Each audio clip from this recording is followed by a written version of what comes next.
Isa itong ordinaryong flag ceremony. Are actively engaged and share responsibility. Pero matapos manumpa ng mga Girl at Boy Scout, may isa pa palang mangangako ng walang hanggang pag-ibig. Maya-maya lang, tinawag sa entablado ang isang guro. Ang araw na ito ay napakahalaga sa amin kasi this is our first time na mag-celebrate ng scouting. Meron po kaming isang guro na pagbibigyan namin ng Walang ano-ano, bigla siyang inabutan ng pulang rosas ng mga estudyante.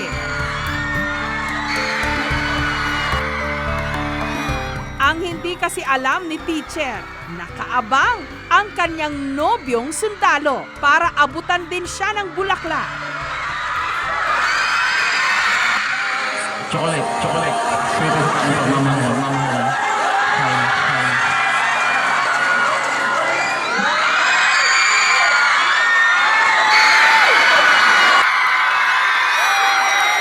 Pinapangarap ko na maging kapamilya tayo ka.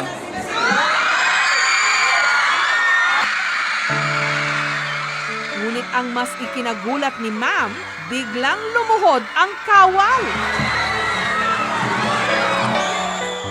At inalok siyang magpakasal. Ma,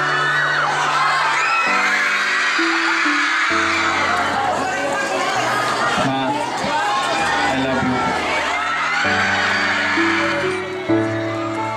Nakakakilig!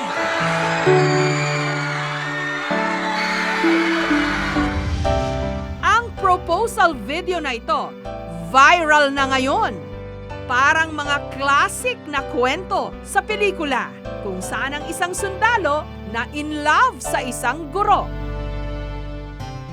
Dito sa Canavid, Eastern Samar, natagpuan ng aming team ang teacher na ang haba ng hair, si Ma'am Portia. Nitong Agosto pa raw naganap ang proposal, kaya hindi niya inakalang magva-viral ito makalipas ang 2 buwan.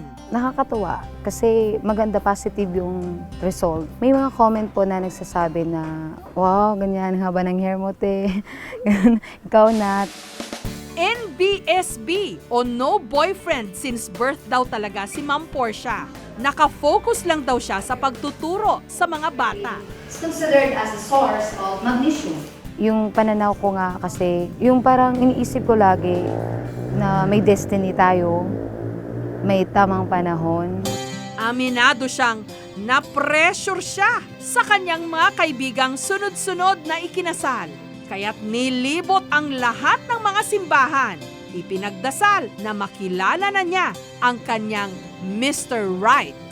May mga tao, di ba, sasabihin sino, ba't wala ko pang boyfriend at your age? Tibo ka ba? Ganun. Nung nagkataon siguro nung 2013, parang doon ako nag-pray na sana ma-meet ko na yung right person. At mukhang dininig naman ang kanyang mga panalangin.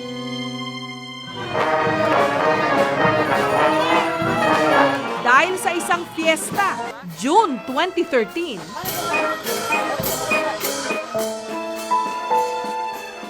nakilala niya ang isang matipunong lalaki na kababayan din niya. Pero natakot daw siya nung nalaman niyang isa pala itong sundalo. Si Corporal Scout Ranger Jerry Padayogdog. Baka madaming girlfriend to, tapos mahirap ang buhay ng may asawa soldiers. Kasi nga, di ba, yung life nila, iba-ibang kung saan sila nadidistand. Tapos, yung buhay nila delikado. Pero si Jerry, na love at first sight daw. Hindi na tinantanan si Ma'am sa kaka-text. Yun nga, alam ko kasi soldier. Parang hindi ako interested nung una. Kasi alam ko yung magiging consequence. If ever naging kami. Di ba, ang hirap kasi, mahirap. Ngunit masipag daw talaga sa kaka-text at kakatawag si Jerry. Pero si Ma'am, na in love din.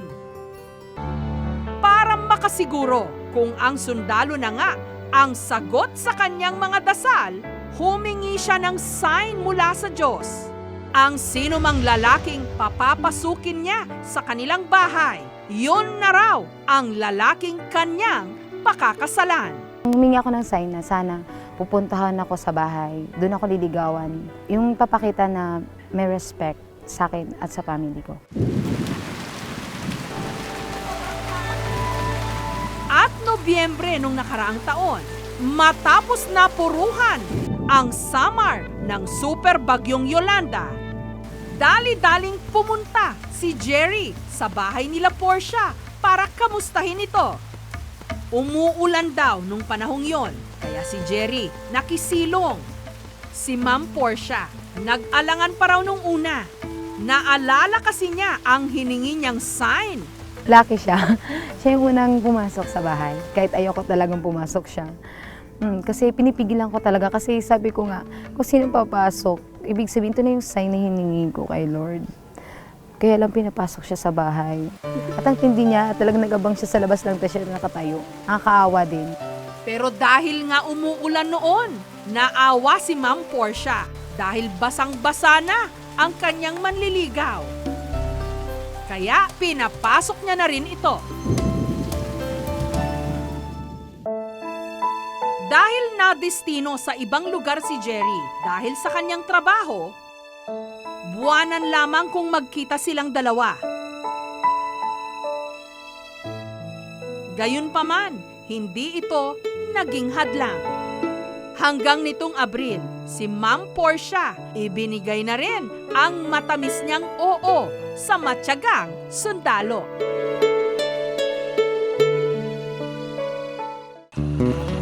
Natunto ng aming team sa Basilan si Corporal Scout Ranger Jerry Padayugdo. Bata pa lang, ambisyon na raw niyang maging tagapagtanggol ng ating bayan. Pero ang talaga raw pinakapinangarap niya ang bumuo ng pamilya. Hanggang sa nakilala niya si Portia. Maganda siya eh. Dagdagan pa nung sinabi na sa akin na hindi pa siya nakaranas ng mag-boyfriend. Yun ang sabi niya sa akin eh. Doon nagkaroon ako ng parang nagkaroon ng tiwala, ma'am. Kasi sabi ko sa sarili ko na minsan lang ako na makakita ng ganito. Kahit pakiramdam daw niya noon, mababasted siya, nagpursigi pa rin. Siyempre nararamdaman ko na mahal ko siya, na siya na yung kailangan ko.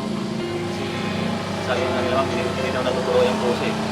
Siguro sa niya, pinapagita niya sa akin, nung na-inlove ako. Hanggang nagbunga ang kanyang paghihirap.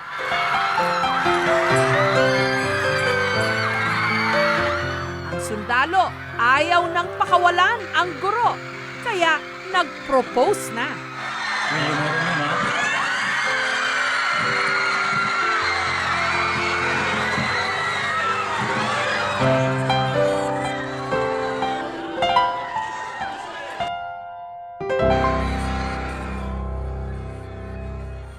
Para maging espesyal ang kanyang sorpresa, buong puwersang pinagtulungan ng kanyang mga katropa ang paghahanda.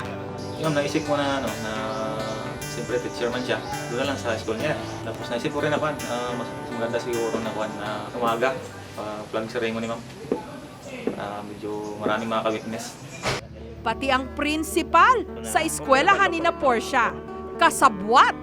Nung nakita ko na, doon ko na nalaman ang positive aspect. Sabi ko, nung nakita ko kung saang station, sabi ko, uy, maganda pala ang kinalabasan. Kasi nga, yung mga bata, parang nakita nila na ang marriage, kailangan pala may proposal, may mga iba't ibang, hindi basta-basta na lang pag-asawa. So parang good example din sa mga bata ang nangyari dito na ginawa ng sundalong yon sa teacher namin si Portia.